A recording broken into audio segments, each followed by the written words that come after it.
Hello दोस्तों, स्वागत है आपका हमारे YouTube चैनल पढ़ो सेंटर पर। मैं हूं आपका साथी मनीष कुमार और आज आपके लिए लेके आया हूं बहुत ही महत्वपूर्ण टॉपिक अभिलेखों से संबंधित। इसमें मैंने आपके लिए जो है 15 टॉपिक रखे हैं, 15 स्लाइड्स रखे हैं और यकीन मानिए इन 15 स्लाइड से आप कम से कम 50 क्वेश्चंस तो आपको एग्ज़ाम में मिल जाएंगे। और आप देखेंगे कि एक एक टॉपिक से, एक एक स्लाइड से कई क्वेश्चंस आपके बनते हुए दिखेंगे और ये अभिलेखों से जो है संबंधित है और लगभग सभी परीक्षाओं में पूछा जाता है। तो चलिए शुरू करते हैं आज का वीडियो। हमारा आज का पहला टॉपिक है कि पहला प्रश्न है कि भारतीय पुरातत्व शास्त्र के पितामह कौन माने जाते हैं। तो भारतीय पुरातत्व शास्त्र के पितामह माने जाते हैं अलेक्जेंडर कनिंघम। और इनके बारे में और डिटेल देख लेते हैं कि ब्रिटिश सेना के बंगाल इंजीनियरिंग ग्रुप में ये इंजीनियर थे। 1872 ईस्वी में ये कनिंघम को भारतीय पुरातत्व का सर्वेक्षक बनाया गया और बाद में उनकी नियुक्ति जो है पुरातत्व सर्वेक्षण विभाग के महानिदेशक के रूप में हो गई और इस पद पर वो 1885 तक रहे थे, 1885 तक रहे वो। और इन्होंने जो है 1871 में भारत का प्राचीन भूगोल एंशिएंट जियोग्राफी ऑफ इंडिया नामक बुक लिखी। तो ये बुक किताब भी बहुत महत्वपूर्ण हो सकता है और ये किन किन पदों पर है आप देख लीजिए। तो पहले ये बंगाल के इंजीनियरिंग ग्रुप में थे इंजीनियर, उसके बाद जो है 72 में इनको जो है पुरातत्व सर्वेक्षक बनाया गया, उसके बाद जो है ये सर्वेक्षण विभाग में महानिदेशक बने, 1885 तक रहे और 71 में इनकी जो है फेमस बुक रही भारत का प्राचीन भूगोल। दूसरा देखते हैं प्रश्न कि बोगज कोई अभिलेख एशिया माइनर में किन वैदिक बोगज कोई अभिलेख एशिया माइनर में जो है मध्य एशिया में किन वैदिक देवताओं का उल्लेख है। तो उनमें 4 देवताओं का उल्लेख मिलता है जो कि हमारे ऋग्वेद में भी मिलते हैं। तो उसमें उन चारों देवताओं के नाम देख लेते हैं। तो मित्र, वरुण, नासत्य को अश्वनी कुमार भी कहा जाता है, और इंद्र के बारे में जो है सर्वाधिक श्लोक लिखे गए हैं, ऋचाएँ लिखी गई हैं। तो ये 4 देवता ऐसे थे जो बोगज कोई अभिलेख में भी मिलते हैं और आपके ऋग्वेद में भी मिलते हैं। तो इसी के तहत जो ये माना जाता है कि आर्य जो सिंधु घाटी सभ्यता के पतन के बाद जब आर्य भारत में आते हैं तो उनके बारे में ये धारणा बनाई जाती है कि आर्यों का आगमन मध्य एशिया से हुआ और उसके लिए जो है प्रमाण यही दिया जाता है कि उनके देवता जो तत्कालिक मध्य एशिया के निवासी थे, उनके देवता और ऋग्वेद में उल्लेखित देवता दोनों एक जैसे थे। दोनों ही की पूजा पद्धति में इन्हीं देवताओं का आवाहन किया जाता था। तो इसलिए आर्यों का आगमन मध्य एशिया से माना जाता है। इसके बारे में और देख लेते हैं कि बोगज कोई अभिलेख मध्य एशिया या एशिया माइनर बोला जाता है। तो अगर आज के समय में देखेंगे तो तुर्की में ये स्थान है और ये अभिलेख जो है 1400 ईसा पूर्व का माना जाता है।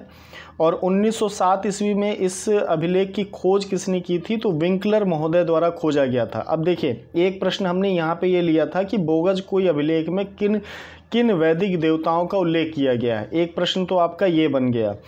अब प्रश्न ऐसे भी बन सकता है, हालांकि अभी तक पूछा नहीं गया है, लेकिन परीक्षा में आप जानते ही हैं कि कहीं से भी आपके जीएस में पूछ सकता है कि प्राचीन इतिहास में उल्लेखित बोगज कोई वर्तमान समय में किस देश में स्थित है? तो तुर्की में है।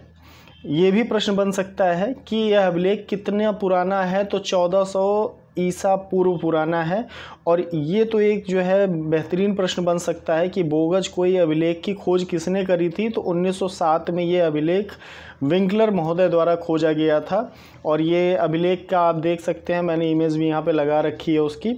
अगला देखते हैं तीसरा क्वेश्चन कि होलियोडोरस का बेस नगर गरुड़ स्तंभ मध्य भारत में किस धर्म के विकसित होने का प्रमाण देता है?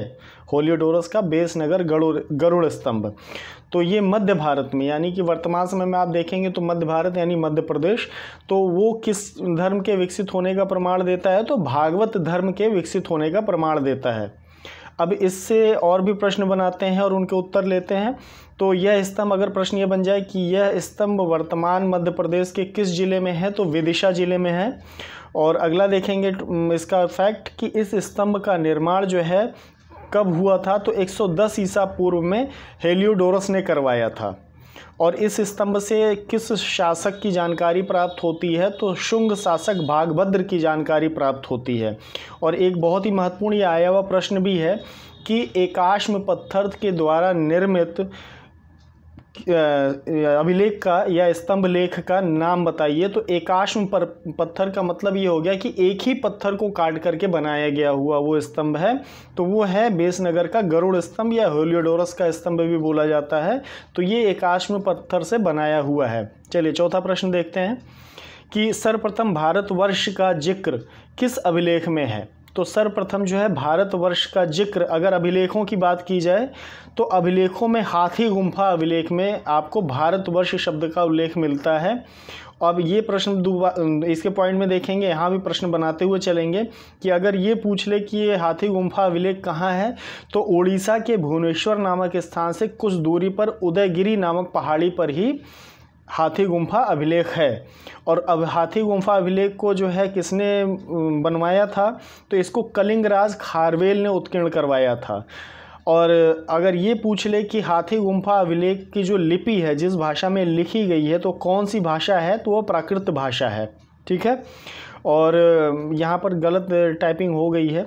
तो इस अभिलेख में किस वंश की अगर बात की जाए तो ये छेदी नहीं है, चेदी वंश के महामेदवाहन तथा खारवेल के कलिंग राज्य की स्थापना का विस्तार का उल्लेख है। जो महामेदवाहन जिन्होंने जो है छेदी वंश की स्थापना करी और उसके बाद मौर्य साम्राज्य के पतन के बाद तो वहाँ सर जो है ये खारवेल तक का इसका विस्तार का उल्लेख इसमें किया गया है हाथी गुम्फा अभिलेख में। अगला देखते हैं कि इस अभिलेख से खारवेल के किस धर्म के अनुयायी होने का प्रमाण मिलता है। तो ये आपका ये अगर प्रश्न बनता है तो ऐसे इसका उत्तर हो जाएगा कि इस अभिलेख में खारवेल के जैन धर्म के अनुयायी होने का प्रमाण मिलता है। आगे देखते हैं पांचवा प्रश्न कि सर्वप्रथम अकाल की जानकारी, अकाल या दुर्भिक्ष की जानकारी किस अभिलेख से मिलती है। तो वह अभिलेख का नाम है सोहगौरा ताम्रलेख। अभिलेख या ताम्रलेख बोलेंगे, यहाँ पे ताम्रलेख लिखा जाएगा। तो सर्वप्रथम अगर हमें अकाल का कोई प्रमाणिक जानकारी मिलती है किसी लेख के माध्यम से तो है सोहगौरा का ताम्रलेख। अब ये सोहगौरा है कहाँ, तो उत्तर प्रदेश के गोरखपुर में राप्ती नदी के किनारे एक सोहगौरा नामक स्थान है, वहीं पर ये ताम्रलेख प्राप्त हुआ था, तो इसलिए उसको सोहगौरा ताम्रलेख नाम दिया गया। अब इस ताम्रलेख की भाषा कौन सी है, तो ये प्राकृत और ब्राह्मी भाषा में मिले जुले भाषा में लिखा गया है, प्राकृत और ब्राह्मी, क्योंकि उस समय प्राकृत और ब्राह्मी भाषा का ही प्रचलन था। और इसमें सिर्फ 4 पंक्तियाँ लिखी गई हैं। 4 पंक्तियों में आप देख रहे हैं, मैंने इमेज भी लगाया है, तो आप नीचे से देखेंगे तो 4 पंक्तियां ही लिखी गई हैं। 4 पंक्तियों में चंद्रगुप्त मौर्य द्वारा अकाल के समय या दुर्भिक्ष के समय जो राहत कार्य किए गए उसका उल्लेख किया जाता है। और प्रश्न अगर ऐसे बन जाए कि सोहगौरा किस अभिलेख में 3 अन्न कोष्ठागारों यानी कि अन्न भंडार करने वाले अकाल के समय की कोई ऐसी व्यवस्था बनाई जाए जहां पर अनाज को एकत्रित करके रखा जा सके कि जब अकाल पड़े तो उसको जो है जनता में वितरित किया जा सके, तो उसकी व्यवस्था जो है किस ताम्रलेख में उसका उल्लेख मिलता है। तो 3 अन्न कोष्ठागारों के निर्माण का वर्णन हमें सोहगौरा ताम्रलेख में मिलता है। तो इस तरीके से एक प्रश्न के साथ आपके कई प्रश्न बन गए। आगे देखते हैं 6वां प्रश्न कि भारत पर सर्वप्रथम पूर्ण नहीं होगा, माफ़ी चाहता हूँ, यहाँ पे हूण आक्रमण होगा। हूण आक्रमण की जानकारी किस स्तंभ लेख से मिलती है। आप इसको अगर नोट डाउन कर रहे हो तो इसको हूण आक्रमण कर लीजिएगा। हूण आक्रमण की जानकारी किस स्तंभ लेख से मिलती है, तो यह मिलती है हमें भीतरी स्तंभ लेख से। ठीक है, अब भीतरी स्तंभ लेख कहाँ स्थित है, प्रश्न ये भी बन सकता है। तो ये उत्तर प्रदेश के गाजीपुर जिले में स्थित है। अब प्रश्न ये भी बन जाए कि लाल पत्थर से निर्मित उत्तर प्रदेश में कौन सा स्तंभ है, तो वह है आपका भीतरी स्तंभ लेख। और सम्राट स्तंभ इसमें देखेंगे दूसरे पॉइंट में ही कि लाल पत्थर से निर्मित स्तंभ पर गुप्त सम्राट स्कंदगुप्त का अभिलेख ये माना जाता है या स्कंदगुप्त का अभिलेख है। अब इस अभिलेख की भाषा कौन सी है, तो ना प्राकृत है ना ब्राह्मी है। गुप्त काल में आपको पता है कि संस्कृत का प्रचलन था, संस्कृत ही राजकीय भाषा थी, तो संस्कृत में यह उल्लेखित किया गया है। और ये प्रश्न बहुत ही महत्वपूर्ण है और आया भी है कि यह लेख गद्य और पद्य दोनों शैली में लिखा हुआ है, कि कुछ ऊपर से जो है इसके गद्य की शुरुआत जब होती है तो गद्य से होती है, बाद में पद्यात्मक शैली में लिखा गया है, यानी कि इस बाद का जो लेख है वो कविता के रूप में लिखा गया है। जिनको हिंदी का ये ज्ञान ना हो वो जान लें गद्य पद्य का अंतर। और उसके बाद जो है अगला देखेंगे यहाँ पर फिर से गलत टाइपिंग हो गई है, ऊपर पूर्ण है नीचे खून है, तो ये हूण आक्रमण की बात हो रही है। मेरी इस गलती के लिए मैं क्षमा करिएगा, आप इसको हूण कर लीजिएगा। तो इस लेख में हूण आक्रमण के साथ साथ पुष्यमित्र के भी गुप्त साम्राज्य पे आक्रमण का उल्लेख है। देखिए स्कंदगुप्त के कार्यकाल में स्कंदगुप्त ने जब हूणों को हराया था तब वो राजकुमार ही थे, युवराज ही थे, वो राजा नहीं बने थे। तो उस समय जब हूणों का आक्रमण हुआ और उसके बाद जो है गुप्त शासन की अव्यवस्था का लाभ उठा करके पुष्यमित्र ने भी जो है गुप्त साम्राज्य को समाप्त करने की कोशिश करी थी, तो स्कंदगुप्त ने दोनों मोर्चों पे इन लोगों को हराया था और उसी के उपलक्ष्य में इन्होंने भीतरी स्तंभ लेख लिखवाया था कि मैंने हूणों को भी हराया है और पुष्यमित्रों को भी कमज़ोर कर दिया है। तो ये आपका 6वां क्वेश्चन हो गया। आगे देखते हैं 7वां क्वेश्चन कि सती प्रथा का प्रथम साक्ष्य किस अभिलेख से प्राप्त होता है, तो वह अभिलेख का नाम है एरण अभिलेख। फिर वही प्रश्न कि एरण अभिलेख कहाँ है, तो यह अभिलेख जो है मध्य प्रदेश के सागर जिले में है। और इस अभिलेख को एक और नाम से, जैसे कि एरण अभिलेख की जगह पर अगर आ जाए कि भानुगुप्त का अभिलेख कहाँ है, तो भानुगुप्त का अभिलेख भी जो है वो एरण अभिलेख को ही कहते हैं। तो ये भी कहाँ होगा, मध्य प्रदेश के सागर जिले में। और ये 510 ईस्वी पुराना है, आप देख सकते हैं, इसके जो है इमेज भी मैंने लगा रखी है। और इसकी एक विशेषता और यह है कि ये अष्टकोणीय स्तंभ है। अब ये स्तंभ आपको गिरा हुआ दिख रहा है क्योंकि भारत में जो प्राचीन धरोहर हैं हम उसको संरक्षित करने में बहुत ज़्यादा इंटरेस्टेड नहीं दिखते हैं, तो इस स्तंभ का टूट गया।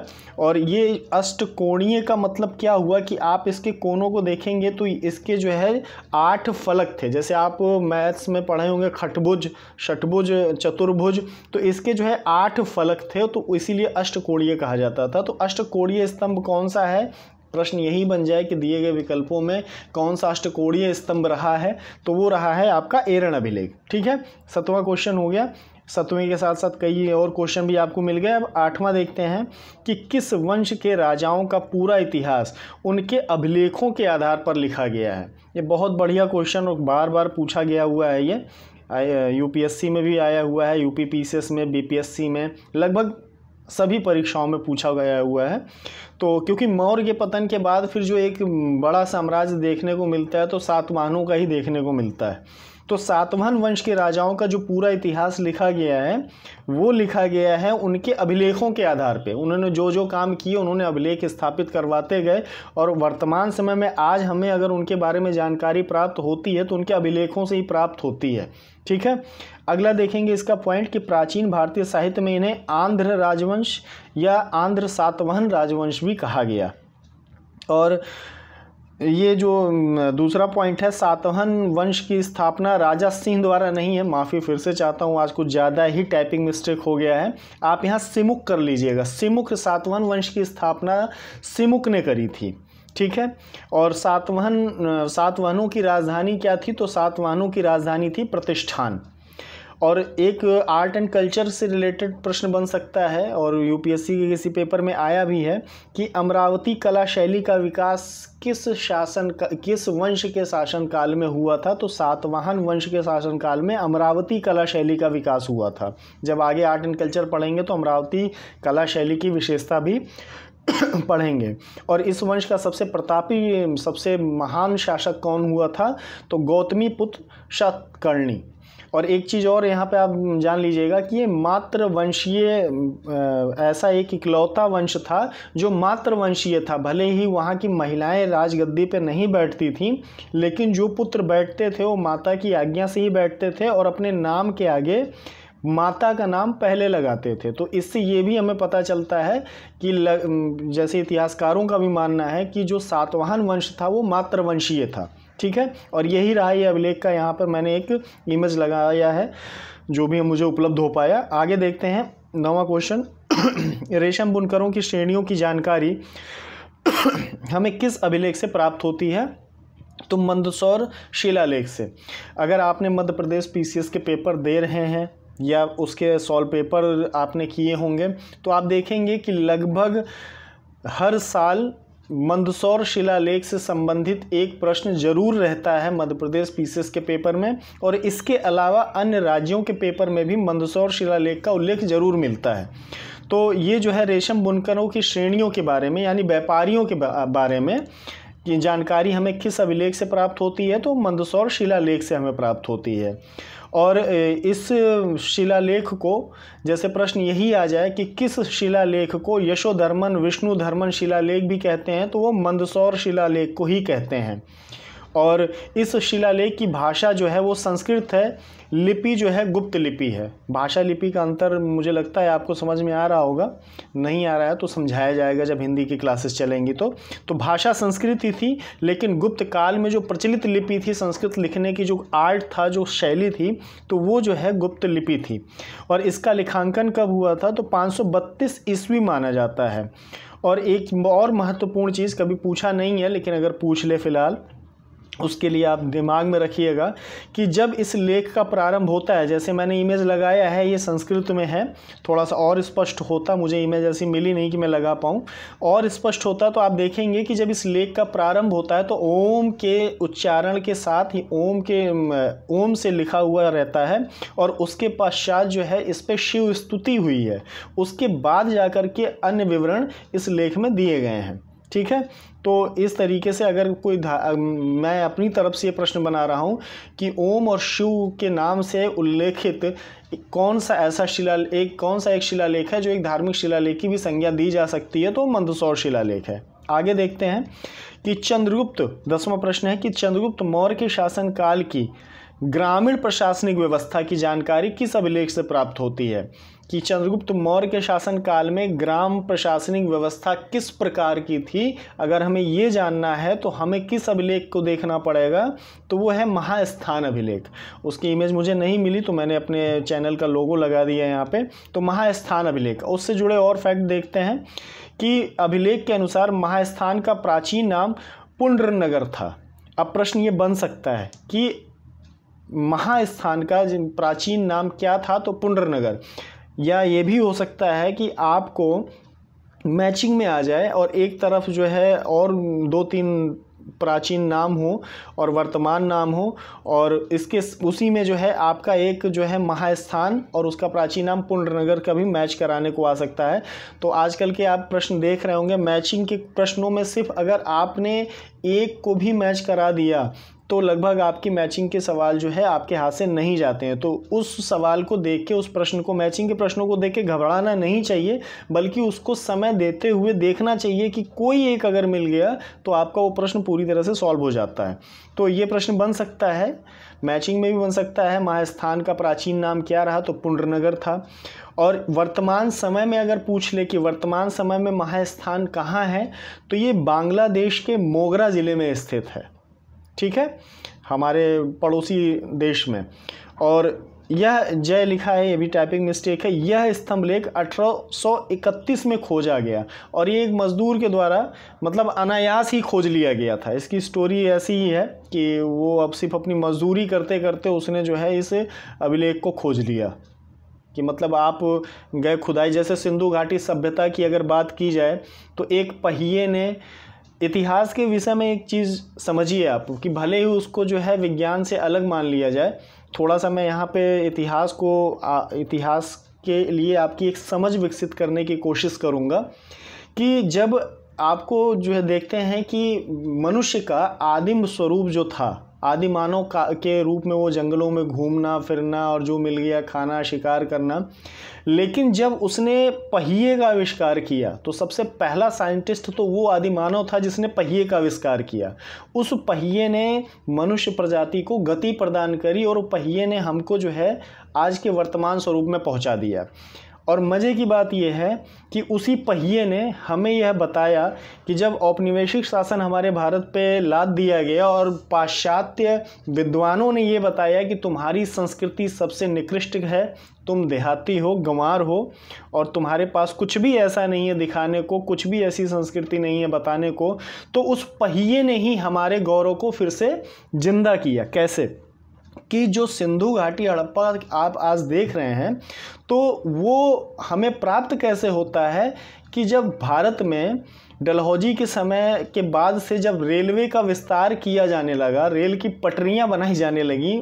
पटरियां किस लिए? उस पहिए के लिए ना, तो जब वो पटरियां बनाई जाने लगी तो खुदाई होते होते हम उस सिंधु घाटी हड़प्पा सभ्यता के पास पहुंच गए, सिंधु घाटी सभ्यता के पास पहुंच गए। जब वो खुदाई हुई तो पता चला कि जिन पाश्चात्य विद्वानों ने भारत की संस्कृति और सभ्यता को सबसे पिछड़ा मान लिया था, तो उनको समझ में आया कि जब आपके यहाँ सामाजिकता का जो है नाम नहीं था, संस्कृति का नाम नहीं था, तो हमारे पास उस प्राचीन काल में 23,000 ईसा पूर्व के समय में, लगभग उससे पुरानी भी हो सकती है, उस समय लगभग हमारे पास एक विकसित नगरीय सभ्यता थी। तो ये है पहिया, ये है आपका मतलब अनायास खुदाई में हमें सिंधु घाटी सभ्यता और अपने प्राचीन गौरवशाली इतिहास से हमें परिचित होने का मौका मिला। तो कुछ उसी तरीके की घटनाक्रम रहा ये महास्थान अभिलेख खोजने का, कि एक मजदूर के माध्यम से खोजा गया और ये बांग्लादेश में रहा। ये जो स्टोरी मैंने आपको सिंधु घाटी और पहिए की बताई, बस इसलिए कि इतिहास को समझने की कोशिश करें। जब आप अपने अतीत के बारे में जानना चाहते हैं तो सबसे पहले आप अपने बारे में जानें, अपनी वंशावलियों के बारे में जानें, तो फिर आप इतिहास आपको अच्छा लगने लगेगा। आगे देखते हैं 11वां प्रश्न कि किस अभिलेख को संस्कृत का पहला अभिलेख माना जाता है। संस्कृत का पहला अभिलेख यानी कि संस्कृत में लिखा हुआ पहला अभिलेख, ठीक है। तो बाकी अभी हमने देखा कि गुप्त काल में भी जो है आपको संस्कृत में मिला था, लेकिन उससे पहले जो है संस्कृत में जो सर्वप्रथम अभिलेख की उपमा दी जाती है कि ये सबसे पहला ही ऐसा अभिलेख है जो संस्कृत में लिखा गया, तो वह है रुद्रदामन का जूनागढ़ अभिलेख, ठीक है। जूनागढ़ यानी गुजरात में है। अब इसके बारे में कुछ और भी फैक्ट देखते हैं जिससे प्रश्न खूब आए हुए हैं। आप अभी पढ़ेंगे, अगर आपने सॉल्व किया है, पिछली परीक्षाओं में बैठे हैं, तो आपको समझ में आ जाएगा। तो पहला ये देखते हैं कि अगर प्रश्न ये बन जाए कि जूनागढ़ कहाँ है वर्तमान समय में, तो वर्तमान में गुजरात में स्थित है, ठीक है। दूसरा कि सुदर्शन झील का सर्वप्रथम उल्लेख इसी अभिलेख में मिलता है। सुदर्शन झील से कई बार प्रश्न पूछे जा चुके हैं, चाहे वो यूपीएससी का एग्ज़ाम हो, चाहे किसी स्टेट पीसीएस का एग्ज़ाम हो, चाहे एसएससी का एग्ज़ाम हो, या फिर किसी अधीनस्थ सेवा चयन आयोग जैसे आयोगों का एग्ज़ाम हो, या यूपीएस आयोग, कोई भी परीक्षा है, सुदर्शन झील के प्रश्न बने ही बने हैं, जूनागढ़ अभिलेख से प्रश्न बने ही बने हैं। तो दूसरा ये होगा कि सुदर्शन झील का सर्वप्रथम उल्लेख कहाँ है, तो इसी अभिलेख में मिलता है। तीसरा देखते हैं कि रुद्रदामन द्वारा अपने राज्यपाल सुविशाखा के निर्देशन में सुदर्शन झील की फिर से मरम्मत कराई गई। तो ये चीज़ याद रखिएगा, इसलिए क्योंकि रुद्रदामन अगर नहीं आता है विकल्प में, तो वहाँ पर सुविशाखा का नाम आपको खोजना है। अगर सुविशाखा है तो किसके माध्यम से कराएगी, सुविशाखा के माध्यम से। अगर उसके बाद अभी आगे देखिए, फिर मैं बताता हूँ कि मैं कहना क्या चाह रहा हूँ। तो सुदर्शन झील की फिर से मरम्मत कराई गई। अब आगे देखते हैं जो है चौथा पॉइंट कि सुदर्शन झील का निर्माण जो है किसने कराया था, तो चंद्रगुप्त मौर्य के शासनकाल में उसके सौराष्ट्र प्रांत, तब गुजरात सौराष्ट्र प्रांत में आता था मौर्य शासन के समय में, सौराष्ट्र प्रांत के राज्यपाल पुष्यगुप्त द्वारा कराया गया, ठीक है। दूसरा राज्यपाल यहाँ पे आ गया, तो ये जो है सुविशाखा किसका राज्यपाल था, रुद्रदामन का, उसने मरम्मत कराई। और जो है पुष्यगुप्त किसका राज्यपाल रहा, चंद्रगुप्त मौर्य का, उसने जो है क्या करा, इसका निर्माण कराया।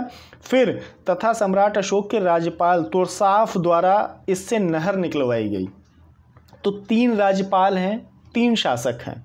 मैं कहता हूं कि अगर मुझे प्रश्न बनाने को दिया गया तो मैं इन तीनों राज्यपालों को तीनों शासकों के साथ मैच करने के लिए दे दूंगा कि इनके शासन और पश्चिम में जो राज्यपाल रहे उनकी मैचिंग आप करें। तो बहुत प्यारा क्वेश्चन है ये, अगर आप बन गया तो फिर आप यूँ समझिए कि पड़ोस सेंटर से जुड़ने का आपको बहुत बड़ा फ़ायदा मिल जाएगा, और बनना चाहिए भी। तो आगे देखते हैं कि रुद्रदामन जो है किस वंश का शासक था, तो वो जो है शक वंश का राजा था। और अंतिम पॉइंट इसका यह है कि इस अभिलेख से रुद्रदामन द्वारा सातवाहन नरेश सतकर्णी को 2 बार पराजित करने का भी उल्लेख है। देखिए उस समय माध्यम यही होता था कि कोई ऐसा कागज़ भी नहीं था, कागज़ का आविष्कार तो मतलब चाइना में हो गया था, लेकिन भारत तक तो भी पहुंचने में समय लगा उसे। तो होता क्या है कि अपनी उपलब्धियां या अपने काम किस तरीके से बताए जाएं। ऐसा नहीं था कि उन्होंने इस अभिलेख को इस उम्मीद के साथ लगाया कि 2023 में बैठ करके हम उन अभिलेखों को देखने जाएंगे या उनके बारे में चर्चा करेंगे। वो उस समय के लोगों के लिए रहा कि हमारी ये उपलब्धि है और हमारा ये इतिहास है कि हमने जो है ये काम किया है। तो उनको बहुत दूर तक उन्होंने नहीं सोचा था कि जो है 21वीं सदी में भी बैठ करके जो है बच्चे इसके लिए पढ़ाई कर रहे होंगे, तो वरना और थोड़ा सा वो और भी चीज़ें बता के जाते हैं। तो ये जो है उस समय अपनी उपलब्धियों के बारे में विवरण, जैसे अशोक के आप शिलालेखों को देखते हैं तो वो शासनादेश, जो शासन की तरफ से आदेश भी जारी होता था, उनको भी पत्थरों पे खुदवा के वो लगा दिए जाते थे विभिन्न प्रांतों में। भारत के चारों कोनों में आपको मिलेंगे। भारत ही नहीं, भारत अब तो भारत से बाहर, अगर हम अखंड भारत की बात करेंगे तो आपको अफगानिस्तान और बांग्लादेश, पाकिस्तान, इन सब जगहों पे आपको अशोक के स्तंभ या फिर जो है अभिलेख, पाषाण अभिलेख, ये सब मिल जाते हैं। तो ये एक माध्यम हुआ करता था जनता तक या फिर अपने प्रांतपति राज्यपालों तक सूचना को पहुंचाने का और उनके लिए निर्देश देने का। ठीक है, तो ये बहुत ही महत्वपूर्ण है रुद्रदामन का जूनागढ़ अभिलेख। आगे देखते हैं 12वां कि महरौली स्तंभ लेख किस शासक से संबंधित है। तो ये चंद्रगुप्त द्वितीय से संबंधित है। अब ये क्या है, अगर कुतुब मीनार आप गए होंगे देखने के लिए तो दिल्ली में कुतुब मीनार के पास में ही एक लौह स्तंभ है और उसकी सबसे अच्छी बात ये है और बड़ा ही उत्सुकता का विषय है ये कि उस पर कभी जंग नहीं लगती, जबकि खुले आसमान के नीचे, देखिए मैंने लगाया भी है उसका इमेज, तो खुले आसमान के नीचे जो है रहने के बावजूद जाड़ा गर्मी बरसात उस पर कभी जंग नहीं लगती है। और इसमें जो है एक चंद्र नाम का उल्लेख हुआ है इस पिलर में, यानी स्तंभ में, लौह स्तंभ में, तो उससे ये उम्मीद लगाई जाती है कि ये चंद्रगुप्त द्वितीय के बारे में है। यहाँ पर फिर से गलत टाइप हो गया, मैं आज वाकई बहुत क्षमा प्रार्थी हूँ क्योंकि आज टाइपिंग मिस्टेक कुछ ज़्यादा ही है। तो चंद्रगुप्त द्वितीय के बारे में जो है जानकारी यहाँ पर, चंद्र का नाम का उल्लेख जब हुआ उस लौह स्तंभ में तो ये माना गया कि ये चंद्रगुप्त द्वितीय के बारे में है। और ये वर्तमान में जो है कुतुब मीनार के समीप है, मैंने आपको बता ही दिया। और 1050 ईस्वी में यह स्तंभ जो है मथुरा से दिल्ली लाकर दिल्ली के संस्थापक अनंगपाल जो है दिल्ली के संस्थापक हैं। तो जब हम तोमर वंश पढ़ेंगे, जब मध्यकालीन भारत के बारे में जानेंगे, तो उसमें हम देखेंगे कि किस तरीके से क्षेत्रीय राजाओं का उदय होता है और किस तरीके से वो अपने अलग अलग प्रांत में आपस में लड़ झगड़ के अपना एक क्षेत्र निर्धारित करते हैं, बनाते हैं। तो उन्हीं राजवंशों के बारे में एक अलग से ही पढ़ेंगे। तो दिल्ली के संस्थापक वही तोमर वंश के अनंगपाल जी थे, तो उन्होंने ही जो है इसको मथुरा से लाके यहाँ पर स्थापित किया था। और इस लौह स्तंभ की खासियत यही है कि इसमें जंग नहीं लगती, मैं आपको बता ही चुका। 13वां देखते हैं कि सातवाहन शासक गौतमीपुत्र सातकर्णी को नासिक अभिलेख में ब्राह्मणों का संरक्षक मानते हुए क्या उपाधि दी गई। तो एका ब्राह्मण, देखिए होता क्या है कि जब मौर्य काल आता है, अशोक का समय आता है, अशोक के समय में बौद्ध धर्म अपने चरम पे होता है। बौद्ध धर्म के अपने चरम पे होने की वजह से जो ब्राह्मण धर्म रहा, जो सनातन धर्म रहा, वो धीरे धीरे बैकफुट पे जाते चले गए। और ये भी माना जाता है कि ठीक है, बौद्ध धर्म के आने से सत्य अहिंसा की बात की गई और उसका काफ़ी प्रचार प्रसार भी हुआ, लेकिन मौर्य साम्राज्य के पतन के पीछे आप जब मौर्य काल पढ़ेंगे, अभी मैं वहाँ उस जगह की ब्रीफिंग थोड़ी सी दे देता हूँ कि जो मौर्य काल के पतन की बात आती है तो ये माना जाता है कि मौर्य काल का पतन अगर वो बौद्ध धर्म ना अपनाते तो ना होता, क्योंकि बौद्ध धर्म के सबसे पहली जो है सिद्धांत क्या था, अहिंसा। गौतम बुद्ध जी का सबसे पहला सिद्धांत था अहिंसा। तो अब अहिंसा, अगर आप राजा हैं, साम्राज्य के जो है एक सम्राट हैं, तो अगर आप अपने साम्राज्य की सुरक्षा के लिए पड़ोसी राज्यों के साथ आपका अगर युद्ध नहीं होता है, जैसे बाद के दिनों में आप देखते हैं कि अकबर का कहना था कि अगर अपने साम्राज्य में शांति स्थापित रखनी है तो अपने पड़ोसी देश के साथ युद्ध में लगे रहना चाहिए, तब आपकी जो सीमा के अंदर के जो जनता है वो खुश रहेगी। तो ये एक शासन नीति होती है। तो अहिंसा के प्रवचन की वजह से, अहिंसा को अपनाने की वजह से, बौद्ध धर्म के जो है मूल सिद्धांत को अपनाने की वजह से मौर्य साम्राज्य का पतन माना गया। तो उसके बाद जो है ब्राह्मण वंश आए, शुंग कर्ण, उसके बाद जो है ब्राह्मणों की स्थिति जो है, जो मौर्य काल में ब्राह्मण धर्म या सनातन धर्म या ब्राह्मणों की स्थिति देखते हैं कि जो काफ़ी नीचे चली गई थी। फिर जब सातवाहन शिमुख ने जब स्थापित किया सातवाहन वंश का, और जो इसके शासक हुए, इन्होंने सनातन धर्म और हिंदू धर्म को काफ़ी प्रोत्साहित किया और ब्राह्मणों को बहुत सी ग्राम दान दिए, भूमि दान दिए, मंदिरों के लिए बहुत से इन्होंने दान पुण्य किए, और जितने भी यज्ञ हो सकते थे संभवतः सारे ही यज्ञ करवाए। तो इसलिए जो है इनको ब्राह्मणों का संरक्षक माना गया, और उसमें गौतमीपुत्र सतकर्णी का विशेष नाम आता है क्योंकि इसने सबसे ज़्यादा संरक्षण दिया ब्राह्मणों को और सनातन धर्म को और हिंदू धर्मावलंबियों को। तो इसलिए इसको एका ब्राह्मण की उपाधि दी गई नासिक अभिलेख में। तो एका ब्राह्मण का मतलब होता है कि आदित्य ब्राह्मण या आदि ब्राह्मण कहा जाता है इसे, अद्वितीय ब्राह्मण, माफ़ी चाहता हूँ, ये आदित्य नहीं अद्वितीय, मतलब इनके जैसा कोई नहीं है। तो ये इसलिए एका ब्राह्मण का मतलब है अद्वितीय ब्राह्मण। तो इसको आप सही कर लीजिएगा, आज कुछ ज़्यादा ही टाइपिंग मिस्टेक हो गई है। तो अब इस लेख के बारे में बात कर लें। उसका कोई इमेज मुझे मिला नहीं, तो इसलिए मैंने अपने लोगो लगा दिया। तो जो सातवाहन वंश की जो है नासिक अभिलेख की बात की जाए तो यह लेख जो है वशिष्ठी पुत्र पुलवामी, क्या नहीं है, पुलवामी का है, फिर से टाइपिंग मिस्टेक है।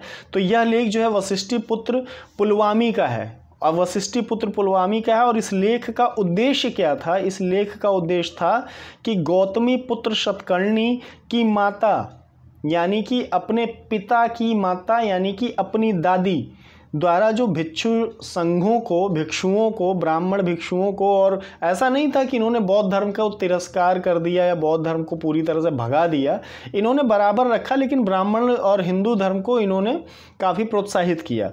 तो जो इनकी दादी ने, यानी कि गौतमी पुत्र सतकर्णी की माता जी ने, यानी माँ गौतमी ने जितना दान पुण्य किया था, तो उन सभी चीज़ों का उल्लेख जो है इसी नासिक अभिलेख में मिलता है। ठीक है, तो ये नासिक अभिलेख के बारे में हो गई। आते हैं 14वें क्वेश्चन पे कि पुलकेशिन द्वितीय के ऐहोल अभिलेख को किसने लिखा? जाहिर सी बात है कि राजा तो खुद बैठ के लिखेगा नहीं। तो ऐहोल अभिलेख को किसने लिखा? तो वो लिखा रवि कीर्ति ने। अब इससे और प्रश्न बनाते हैं कि इस अभिलेख में चालुक्य शासकों के प्रारंभिक इतिहास तथा पुलकेशिन द्वितीय के विजयों की सूची दी गई है। मैंने अभी आपको पहले बताया कि जो भी उनकी उपलब्धियां होती थीं, चाहे वो युद्ध लड़ें, चाहे दान करें, चाहे वो किसी कल्याणार्थ कोई जगह बनवाएं, चाहे कुछ भी करें, तो वो उसको अपना एक स्तंभ पे या अभिलेख पे या ताम्रपत्र पे लिखवा के जनता के लिए सुरक्षित रख देते कि देखो हमने ये काम किया है। क्योंकि टीवी मोबाइल वगैरह तो था नहीं, 4G 5G, तो उनके पास जो साधन थे उन्हीं साधनों से वो प्रचार करते थे। तो इस अभिलेख में चालुक्य, अगर प्रश्न ऐसे बन जाए कि इसमें जो है, अभी तो ये बना कि पुलकेशिन द्वितीय के ऐहोल अभिलेख किसने लिखा है, तो रवि कीर्ति ने। प्रश्न ये बन जाए कि इसमें किसकी विजयों की सूची दी गई है, तो पुलकेशिन द्वितीय की विजयों की सूची दी गई है, और इसकी भाषा भी संस्कृत है। ये ध्यान रखिए, कई परीक्षाओं में मैं प्रश्न देख रहा था तो मैंने देखा कि अभिलेखों की भाषा पूछ ली है कि किस भाषा में लिखे गए हैं, तो ये संस्कृत भाषा में है। और इस अभिलेख में ये बहुत ही महत्वपूर्ण है कि इसी अभिलेख में, ऐहोल अभिलेख में ही हर्षवर्धन और पुलकेशिन द्वितीय के बीच हुए युद्ध का वर्णन है। और पुलकेशिन द्वितीय ही वो व्यक्ति रहा जिसने हर्षवर्धन के अखंड भारत विजय के अभिलाषा को तोड़ दिया, क्योंकि इन्होंने जो है नर्मदा पार होने ही नहीं दिया। पुलकेशिन द्वितीय ने हर्षवर्धन को नर्मदा के इस पार आने ही नहीं दिया। एक सीमा रेखा खींच दी कि आप उत्तर में ही रहो, दक्षिण में नहीं आ सकते हो। 2 बार प्रयास किया था हर्षवर्धन ने और दोनों बार हराया।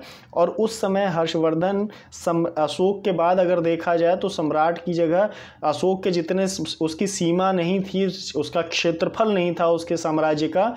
लेकिन अशोक के बाद अगर उत्तर भारत की बात करें तो जो अखंडता हर्षवर्धन ने बना रखी थी तो वो सम्राट ही था, लेकिन उसके दक्षिण की भी विजय की अभिलाषा को पुलकेशिन द्वितीय ने तोड़ दिया 2 बार। तो ये बहुत बड़ी उपलब्धि थी कि जो एक उत्तरापथ स्वामी मानता है स्वयं को और वो सम्राट मानता है और मैंने उसको हराया है, तो उसी के उपलक्ष्य में यहाँ पर पुलकेशिन द्वितीय ने एक ऐहोल अभिलेख लिखवाया और रवि कीर्ति जी ने उसमें खूब बड़े अच्छे ढंग से वर्णन किया है। जब मेंस पढ़ेंगे तो मेंस के टाइम पे उसका उल्लेख किया जाएगा।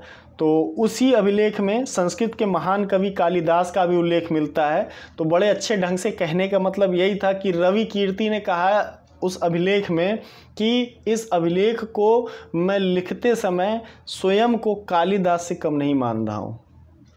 कालिदास का तो नाम सुना ही हो आप लोगों ने, तो कालिदास से अपनी तुलना करी थी। तो इसीलिए जो है ये एक ऐसा अभिलेख है, अगर प्रश्न ये आ जाए कि किस अभिलेख में महान कवि कालिदास के उल्लेख हुआ है, तो वो हुआ है ऐहोल अभिलेख में। और वो बड़बोलेपन कहें या जो भी कहें, उसमें जो है रविकीर्ति जी ने अपनी व्याख्या, अपनी उपमा कर डाली थी कि हम कालिदास से कम नहीं हैं इसको लिखते समय। और इसका और देख लेंगे कि कर्नाटक के ऐहोल कहाँ है, तो कर्नाटक राज्य के बीजापुर में स्थित है। और यह अभिलेख जो है संस्कृत काव्य परंपरा में लिखा गया है। इसीलिए क्योंकि आप कालिदास जी के अभिज्ञान शाकुंतलम देखें और जो है मेघदूत देखें, जो भी आप उनके देखेंगे रचनाएं, तो उसमें जो है संस्कृत, क्योंकि गुप्त काल में संस्कृत का ही बोलबाला रहा, तो वो संस्कृत लिखते समय रविकीर्ति जी को कालिदास वाला ही फील आया और उन्होंने अपने आप को कालिदास से कमतर नहीं आंका। आगे देखते हैं आखिरी प्रश्न आज के वीडियो का कि अश्वमेध पराक्रम किस वंश के शासकों के सिक्कों पर उत्कीर्ण है। तो ये गुप्तकालीन सिक्कों पर ये लिखा हुआ मिलता है। जैसे हमारे यहाँ भारत सरकार सिक्कों के किनारे आप देखेंगे लिखा रहता है। ये सिक्के का एक इमेज भी मैंने लगाया है। तो अश्वमेध पराक्रम ये जो है गुप्तकालीन सिक्कों पर उत्कीर्ण है। तो ये था आज का वीडियो, और कमेंट करके ज़रूर आप बताएं कि आज का वीडियो आपको कैसा लगा। बहुत मेहनत करी है मैंने आप लोगों के लिए, थोड़ी टाइपिंग मिस्टेक है, धीरे धीरे वो भी सुधार ली जाएगी। और ज़्यादा से ज़्यादा इस चैनल को सब्सक्राइब करें, शेयर करें, लाइक करें। मिलते हैं अगले वीडियो में। धन्यवाद।